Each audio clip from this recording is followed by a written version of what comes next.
Bueno, en relación al manejo del pulgón amarillo del sorgo, tenemos que pensar en una estrategia de manejo integrado y no en una sola herramienta de manejo que a nosotros nos permita disminuir o bajar la incidencia de este pulgón en el cultivo del sorgo. Si hablamos de control o de manejo, tenemos que hablar de umbrales.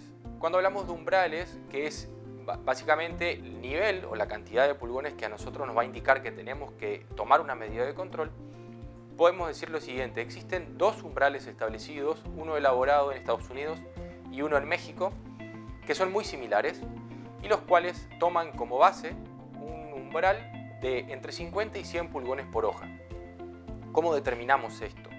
Tenemos que monitorear el lote, recorrer el lote, para lo cual recomendamos desde INTA tomar 5 estaciones de muestreo distribuidas al azar en el lote, en las cuales vamos a tomar 10 plantas, de las cuales vamos a tomar 2 hojas en cada planta.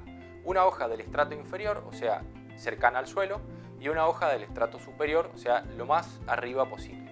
En esas 2 hojas las vamos a dar vuelta y vamos a observar en la cara de abajo de la hoja la presencia de pulgones.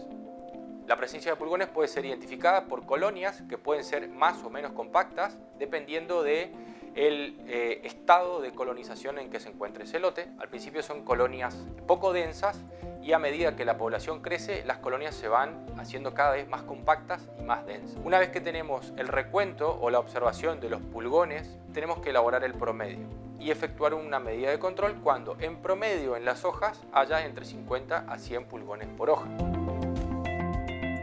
Dentro de esta estrategia de manejo integrado de plagas, una de las herramientas es la resistencia varietal, para la cual existe hoy en día en el mercado, existen materiales con diferentes grados de resistencia o tolerancia a este pulgón. Por otro lado, existen materiales a nivel comercial y podemos mencionar de que tanto Estados Unidos como México, que ya tienen una historia con este pulgón, tienen materiales disponibles en el mercado con elevados grados de resistencia a esta plaga. Otro de los pilares fundamentales para el manejo de esta plaga es el control cultural. Si hablamos de control cultural, estamos hablando de fecha de siembra. Lo importante es tratar de anticipar la fecha de siembra todo lo que se pueda a fin de evitar los picos poblacionales de la plaga con el periodo más susceptible del cultivo o el periodo crítico del cultivo, que es durante el periodo vegetativo hasta panoja embuchada aproximadamente.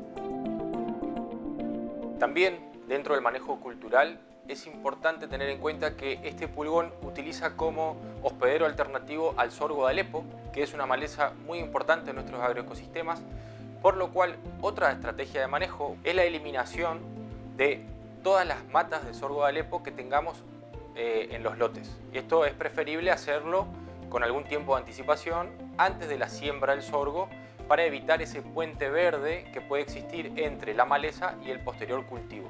Por otro lado, otra de las herramientas es el control químico. Y aquí lo primero que hay que decir es que en Argentina, al día de hoy, no existen productos o fitosanitarios registrados para el control de esta plaga debido a su reciente introducción.